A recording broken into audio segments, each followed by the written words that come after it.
2025. That means it's final tag time. Question number one. Your best purchase or your favourite purchase from 2024. It's an easy one for me. That would be The Stairs with Mexican R&B. Absolutely amazing album from 1992 from this Liverpudlian three-piece band led by Edgar Summertime, aka Edward Jones. Now this is just brilliant kind of neo garage rock. For me, probably the best garage rock album outside of the 1960s, and I don't say that lightly. For me, this is probably the equivalent of the Dukes of Stratosphere. What the Dukes of Stratosphere were to classic English psychedelia, that's what The Stairs are for garage rock. Just what a sound. Brilliant singing. I love Edward Summertime's vocals. He kind of apes all those 1960s bands like the Standells, the Monks, Rock Erickson, the 13th Floor Elevators, Early Love. And, you know, they kind of mimicked the Rolling Stones. They're kind of out of their heads, kind of era Rolling Stones. And they do the same. They kind of mimic them, mimicking Mick Jagger. Amazing songs on here. Mary Joanna, Mr. Windowpane, Out in the Country. Laughter in Their Eyes has got fantastic harpsichord. There's bits of psych in here as well. Weed Bus, Women Gone and Said Goodbye, Sometimes the World Escapes Me. While a lot of those 60s bands, a lot of their albums had 2-3 really good songs on an album, this is just packed. Every single song on here is fantastic. It was put out on Go Discs and it's never been reissued. Fantastic, fantastic album. I don't know why it's not better known, because it's, for me, it's just like the cream of garage rock. It's just great, great album. Give it a listen. Honourable mention to Bronco Bullfrog. This is an album from 1998. This is their debut, the same as The Stairs. That was their debut.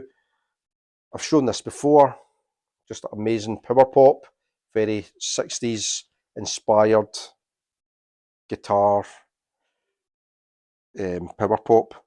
Lots of Beach Boys harmonies, lovely guitar work, great songwriting. Give it a go as well. That's my honourable mention. So before I go on to question number two, a thank you first to a few people. So firstly, that's about a year almost that my channel's been going. My very first video was the vinyl tag last year, and it was my favourite video that I did of the year. I really, really enjoyed vinyl tag last year. It was a great way to kind of introduce my channel to the vinyl community, to kind of build up a little bit of confidence for doing videos, and yeah, really, really love doing it. So big thank you to Rob Walker for putting it together last year. Like I said, it was my favourite video of the year. Now the vinyl tag's been picked up by Edwin, the Pretty Green Vinyl guy. So thank you to Edwin for taking it on board this year and putting it together. And equally, I'm looking forward to doing this year's vinyl tag as well. So on with the show. Question number two then was to show an album from 50 years ago. And I think Edwin had said from 1974. Well, I did 1974 last year, so I'm going to move it on a year to 1975 and show Bob Dylan and Blood on the Tracks. Probably one of my favourite Dylan, not probably, definitely one of my favourite Dylan albums. Definitely in my top three, probably in my top two. Just fantastic album. I don't think 75 was a brilliant year for music. I think a lot of bands kind of dipped in quality in 75, whereas Dylan was the opposite. Dylan got better because this is just brilliant. That side one with Tangled Up in Blue, Simple Twist of Fate, Idiot Wind, You're a Big Girl Now, You're Going to Make Me Lonesome When You Go is just as good a side one as any. And side two's not far off it as well. I love Shelter from the Storm, Buckets of Rain, and If You See Her Say Hello. Brilliant. But it's all great. It's what an album. Those lyrics are like just burned into my brain. I've listened to that album so many times. Okay. Number three then, it will show an album that defines a genre. So I'm going to go with Os Mutantes and their debut album from 1968, self-titled, and certainly an album that helps define the Tropicalia genre out of Brazil. Just brilliant, brilliant album. It's a kind of mixture of samba beats, African rhythms, It's got psych pop in there. It's got orchestral pop. It's like a mixture of a bit of everything really, and all kind of jumbled up to make this like kind of crazy Brazilian psych pop album. But alongside, you know, other guys like Caetano Veloso, Gal Costa, Gilberto Gil, Tom Z, George Ben, they all kind of made up this Tropicalia movement. That and it wasn't just music; it was all sorts of different art forms like filmmaking and theatre and all that art, and all this Tropicalia movement was like kind of reaction to the military dictatorship that had taken over Brazil, I think, in '64. But Os Mutantes were probably a little bit more pop than the rest of them. But it's a brilliant, brilliant album. Baby, track 5 on side 1, it was did by, I think it was originally did by Gal Costa, is fantastic. Pardon my French, but is it La Première Bonjour du Jour? Francois Hardy song, Bat Macumba, side 2, brilliant psych pop. Loads of the songs just got amazing fuzz guitar in them. The big hit, I suppose, Amina Mina, um, track 2 on side 1, absolutely fantastic stuff. But yeah, really, really good. I like all the kind of Tropicalia stuff I've heard, and I'd definitely be delving in a bit deeper. An album that defines a genre. Next question then, a band from your home country. So I'm a big Arab Strap fan, and I'm going to go then with this one. This is Aidan Moffat, the singer from Arab Strap, and the Broke-Offs. It's How to Get to Heaven from Scotland. It was released in 2009. It's a kind of ramshackle indie pop album. Indie pop? It's not indie pop. It's Arab Strap are known for being a really miserable sounding band. This is a little bit brighter, but so good. On this box set, then you get loads of great stuff. So you get a board game, you get the vinyl LP, you get a 7-inch single that has a brilliant cover, really sweet, understated cover of Sonny and Cher's. I'll just show you it. Sonny and Cher's I Got You Babe. So the whole package is released in Chemical Underground. It's also got on the other side Love Is Not a Game by Glenn Campbell. It was released on Valentine's Day, so you get a little signed Valentine's Day card from Aidan Moffat. You get this like kind of EP of 5 songs. You get the album and you get this board game. But this is the album, How to Get to Heaven from Scotland.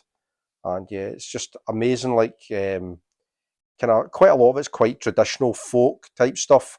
But Big Blonde, a brilliant song. Lover's Song, the first one's really good. It starts a cappella, and then there's a bit of human beatboxing in there. Ballad of the Unsent Letter is like such a bittersweet song, but all kind of songs that I suppose cover like all different aspects of growing up and life, and all, I suppose, under the Aidan John Moffat microscope. It's yeah, maybe not for everybody, but I really like it, and I like Arab Strap. They're quite unique, I think. So that's my one from Scotland. Let's see, what's that next question? Next question is an artist you miss dearly. So the artist that I miss dearly is Bill Wyman. Bear with me here. So the reason that I've missed Bill Wyman was like maybe about 15 years ago. I got it in my head that Bill Wyman was dead. I don't know if I dreamt it, or I don't know if it's just because he left the Stones, or even maybe he had a bad cold. But for some reason, I had it in my head that Bill Wyman was dead. And until this year, I thought Bill Wyman was dead. And then I was reading an issue of Mojo magazine, and I was reading about, I don't know, the Bill Wyman R&B blues band had just released a new album, and I thought, that's really weird. Am I on the wrong section? Maybe I'm in the reissues section. And I double checked, and it was a new release. So I did a bit of digging, and I realised that Bill Wyman wasn't dead. I'd put 2 and 2 together somehow and come up with 5. And Bill Wyman was actually alive, so he was resurrected. So as much as I've missed Bill Wyman over the last 15 years, there's a happy end to it, because he actually wasn't dead. But unfortunately, obviously, Charlie died this year. I'm a massive Stones fan, so yeah, dearly missed. Charlie boy, we miss you. What a fantastic drummer. Always seemed like a real gent, smartly dressed, and yeah, a gentleman and a scholar. So glad that we've still got Bill. We don't have Charlie anymore. Okay, next one. Best live album in your collection. So, not a massive fan of live albums, and I'm not a massive Nirvana fan, but I love Nirvana Unplugged in New York, this MTV album. Really, really good. 1994. This is an OG on white vinyl. Show you that on Geffen Records. But yeah, I think the choice of songs on here was really inspired. I think that the whole setup just really suited Kurt's voice. I love Where Did You Sleep Last Night by Lead Belly. Something in the Way is beautiful on here. Obviously, Bowie's The Man Who Sold the World. About a Girl's fantastic, so is Polly. So that would be my favourite live album. The next one, then, your partner's just dumped you. What album are you putting on? So that's a difficult one to answer because it depends on the circumstances. Like, if I was really, really, really angry, I might not put the same album on as if I was really depressed, or depending on the circumstances, I might actually be happy. So, but let's take it as I've just been dumped for whatever reason. Now, I would be pretty upset if my wife dumped me, so I'd probably play this Amy Winehouse Back to Black from, I think, is this 2006? Something like that. But certainly, me and my wife listened to this album all the time when we first met. We met in Dusseldorf in Germany, and we were both kind of fans of this album when it first came out. So I think I would probably listen to this. We went and watched Amy Winehouse together not long before she died at Cologne Palladium. This is just full of like great songs. Tears Dry on Their Own's a fantastic song. Me and Mr. Jones, Back to Black. Obviously, Love Is a Losing Game is just an absolute heartbreaker. So yeah, I'd be pretty down if my wife dumped me. So yeah, I'd listen to Back to Black. Question number 8. Best sounding drums on an album. Again, another easy one for me. It would be Rennie and his drums on the Stone Roses debut album. Gives the album its swagger. It gives it its groove. For me, Rennie was like the Keith Moon of his generation. Fantastic, fantastic drummer, like I said. So funky. And he could sing as well. He was a brilliant singing by all accounts. A fantastic guitarist as well. But yeah, what a drummer. Next one then. Favourite artist who's a member of 2 or more bands. So I'm going to go for William Cullen Hart. Rest in peace. William Cullen Hart died in November of this year, and he was one of the founding members of the Elephant Six Collective that came out of Athens, Georgia in the 90s. And he was a member of Olivia Tremor Control, which were a fantastic neo-psychedelic band. This is their masterpiece, I think. Dusk at Cubist Castle.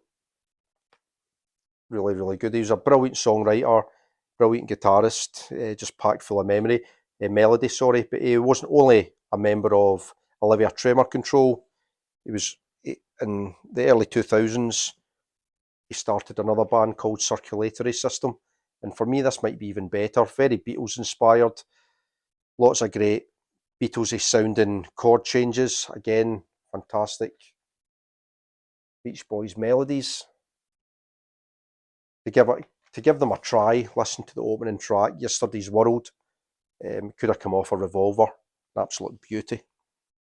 So that was William Cullen Hart. Next one then, the Beatles or the Stones? Come on, Edwin, what kind of question is that? The Beatles or the Stones? That's like a kind of Sophie's Choice question. Be asking me which of my children do I prefer? Because the Beatles are my oldest love. I've been into the Beatles since I was like 5, and the Stones probably a year or 2 later. So it's a very, very difficult one to answer. So difficult that I'm not going to answer it. Instead, I'm going to tell you what my favourite Beatles album is and my favourite Stones album, because I can't choose. It's too difficult. So my favourite Stones album is Revolver. If you've not heard it, give it a go. You might like it. And my favourite Stones album Sticky Fingers, because it's just a killer album, packed full of beauties. And I've got a little working zip on this one. If I take this down, you might see Mick's underpants. So yeah, great album. Moonlight Mile for me is just one of my favourite songs of all time. Can You Hear Me Knocking? Beautiful as well. So what an album. But yeah, can't choose between the Beatles and the Stones. Probably Beatles were my first love, but I probably listen to the Stones more now. They've got a bigger body of work as well. But yeah, impossible to choose. Question number 11. You find a big bag of weed. What are you going to listen to? Okay, so this has happened to me about 2 years ago. I was on a beach in a cave and I found a bag of weed and I took it straight to the authorities. And the woman at the police station looked at me like I was Howard Marks, some kind of international drug smuggler. So yeah, that's not really my thing anymore. Done with that. If I wanted to feel like I was listening to something under the influence of psychedelics or some other kind of narcotic, I would stick on some bong water. This one's a good one, The Power of Pussy. I was listening to this tonight. Anne Magnuson and Kramer on Shimmy Disc Records. But yeah, this is a beauty. A kind of mixture of weird experimental, kind of cut up conversations and little bits of folk and some indie rock as well. Yeah, I like Nick Cave Dolls is a good one. Chicken Pussy is very strange. Kisses Sweeter Than Wine by the Weavers is really cool. It's got banjo on there by Peter Stampfel, who played with the Fugs, and then with Holy Modal Rounders, he plays banjo on there. But yeah, really, really good. Folk song at the end is really cool. And Magnuson, the female singer, just basically lets rip at a number of things to do with pop culture. Yeah, this is really cool. Power of Pussy, Bong Water. I wouldn't need that weed. Next one then.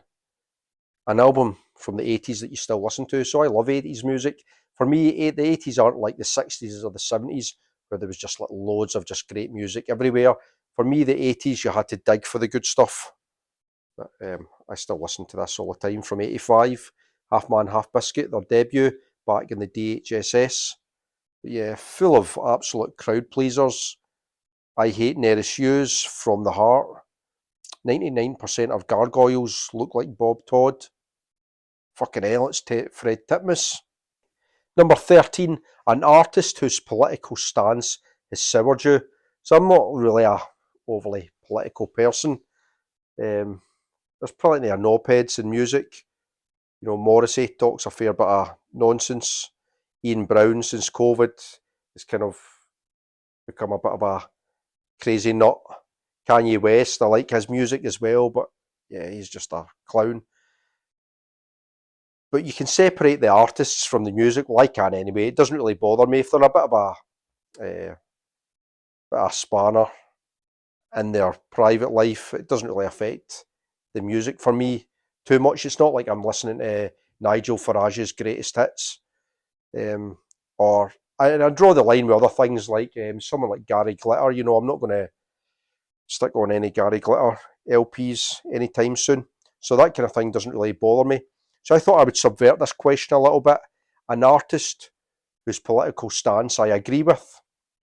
So I think I could get on board with Screaming Lord Sutch and his kind of political ideas. He was, of course, the founder of the Monster Raven Loony Party, and they had some pretty crazy ideas. They had part of their manifesto, they try to push through policies like the 99 pence coin, a direct train link from the UK to the Falkland Islands. But some of their policies did go through. That, you know, they pushed for pet passports, which became a thing.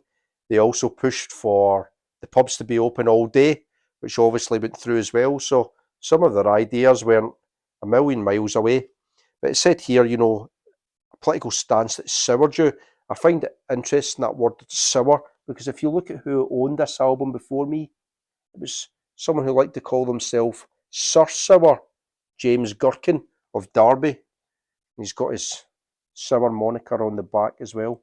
But yeah, this is a cool album. A lot of people say that it's the worst album of all time. I wouldn't agree. Jimmy Page, John Bonham, Jeff Beck, Noel Redding and Nicky Hopkins, how can that be bad? Some really good, cool ones on here. I love that Gutty Guitars class. And Lord Such's vocals aren't too bad. So, yeah. Politics. Politics and music. I'm not really bothered with them mixing. Show a favourite record label. Okay, I'm going to show not so much a label that I know lots of stuff from, I just think it looks really cool. So this is the Pils label, German label from the 70s. They do a lot of krautrock type stuff, so I love this album. This is Brüssel Maschine from 1971. It's like kind of German acid folk. I'll just show you this. So this is Brüssel Maschine on the Pils label. Said from 71. Lots of good stuff on this Pils label though. Is it Holderen? Traum Holderen, I think, is another album that I want to get. It's like kind of acid folk as well. Quite expensive. But yeah, the Pils label. You can see it again there. Okay, I run a 3 great singles. So this is a band that I could have chosen for the best band from my home country. Primal Scream. But yeah, they had a fantastic run of 3 singles on this album, Screamadelica. Just an absolute beauty of an album. Loaded, when I heard Loaded, I think I was about 14 or 15 when Loaded came out, and it was like an absolute revelation. What a single that was. And then Come Together came out not long after that, another fantastic single, and then Higher Than the Sun. And I think the one after that was it Moving On Up? I think it was. Yeah, Moving On Up, I think was the 4th. So I think, there was about 5 singles from this album. They were all absolute killer singles right at the start of the 90s. So, yeah, it would be Primal Scream's run of singles when they released Screamadelica. Number 16 then, a record store day purchase that you constantly listen to. So I'm not a record store day guy really. I've mentioned on my channel before, there's not many record stores near me, so I don't really partake in it. However, if a good record store day thing comes available, I will pick it up. So I picked up this Dr. Strangely Strange from 1969, Kip of the Sirens. I think this is this their 2nd album, originally on Island Records. Now, I wouldn't say I listen to it constantly, but it's got bongos and flutes and loads of acoustic guitars and hippies chanting, so why would I not listen to it? Really, really cool. So yeah, that's my record store day purchase, Dr. Strangely Strange. You can be reincarnated as an artist, dead or alive. Who's it going to be? So loads of people have went for lots of the big names: John Lennon, Kurt Cobain, Jim Morrison, Hendrix, David Bowie. Loads of people have went for Bowie, but there could be no Bowie without Mick Ronson. So I'm going to go for Mick Ronson. What a guitar player. He died really young. I think he was only like about 43 or 45 when he died. And I've been listening to this album, his solo album from 74, Loads, this year, Slaughter on 10th Avenue. And his guitar on here is just absolutely phenomenal. The song Growing Up and I'm Fine, which was a David Bowie track, just absolutely fantastic guitar work. He sounds really like Bowie when he sings that one. But then his guitar playing on Slaughter on 10th Avenue as well, the final track, instrumental, is phenomenal. Great cover of Love Me Tender at the start as well. So yeah, I would resurrect Mick Ronson. And then I ended up giving this a listen tonight. It's Bowie live at Santa Monica in 72. And again, Mick Ronson's guitar is just phenomenal on this. Like Bowie says at the end, there's a wee quote here from 2008. Mick Ronson is blistering best. And it's so true. Like, his guitar playing is just phenomenal. And to be honest, after a few whiskies, there's nothing more pleasurable in life for a middle-aged man than to strut about his house playing air guitar to Mick Ronson. It's one of life's little pleasures. Not for the rest of the family, but you'll enjoy yourself if you like that kind of thing. So yeah, I would resurrect Mick Ronson. or I'd be reincarnated as him. Right, best 3 lines in a song, number 18. So I'm going to go for master songwriter Ray Davies. Something Else by the Kinks from '67. The song is Harry Rag. Harry Rag, Harry Rag. I'd do anything just to get a Harry Rag. And I'll cuss myself for the life I've led. I'll roll myself a Harry Rag and put myself to bed. Fantastic lyrics. They're not they're not overly clever lyrics, but they work for the song. And if you know Cockney rhyming slang, Harry Rag is rhyming slang for a fag, as in a cigarette. And yeah, I believe that Harry Rag was a jockey, a horse racing jockey in the '60s, and that's where the rhyming slang comes from. But yeah, love that song, love this album. Ray Davies, what a songwriter. Okay, an album that you never tire of. An album that I never tire of, ever, ever, ever. One of my earliest favourite albums from when I was a young teenager would be the Jam Setting Sons from 1979. Just an amazing album, jam-packed full of brilliant songs. Originally, I think Paul Weller conceived it as a concept album, this idea of 3 best friends who go their separate ways, and because of their political kind of ideologies, they kind of, when they meet up again later in life, they kind of realise that they're not the friends that they once were. But I'm glad that he didn't continue with that concept. He ended up getting writer's block and didn't continue with the idea of the concept album. So half the songs were songs for the concept album, and half were things like Heatwave, it was a cover, Girl on the Phone, fantastic song, it wasn't part of the concept album. Either was Smithers Jones or Eaton Rifles was released before as well as a single. But yeah, what an album. I think for me, at the very peak of Paul Weller's songwriting prowess. But yeah, love Setting Suns. Never ever tire of it. And finally, then, question 20, share your favourite VC channel. So like most people, I don't really have a favourite channel. There's lots of people that I enjoy watching, too many to mention. I watch lots of channels. Some of the ones that I watch a lot, I really like Cosmic Brian, Cosmic Vinyl. Always really, really entertaining. He shows quite a lot of things that I don't know about, psychedelic albums and different kind of subgenres of psych. So I really like his channel. I like Ben Rankin's kind of for the same reasons. I don't know much about Australian music, especially when he goes into kind of Australian psych type stuff. I'm not so into the punk stuff that he shows, but yeah, I always think that Ben Rankin's channel, he's funny and it's a good channel to watch. And recently I've been watching a lot of Jonas at Vinyl Stockholm. That's a great channel as well, really well put together, and talks very well about the different albums that he shows. He's a lot of knowledge, and it's a lot of original presses that he shows, and quite a lot of albums that I'm not familiar with again. So I really like Jonas's channel, Vinyl Stockholm. But yeah, I'm into lots of channels. Mike Vinyl Spiral I really like as well, especially for new releases. He's got very eclectic taste and shows things that I probably haven't heard before.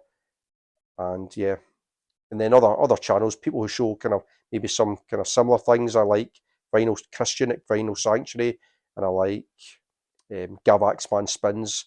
It's got a great channel as well, full of 90s Britpop stuff and indie stuff that I like. So yeah, loads of different channels. But yeah, there we go then. Another vinyl tag, another year. Really, really enjoyed my first year in the vinyl community. I'm almost at my first birthday.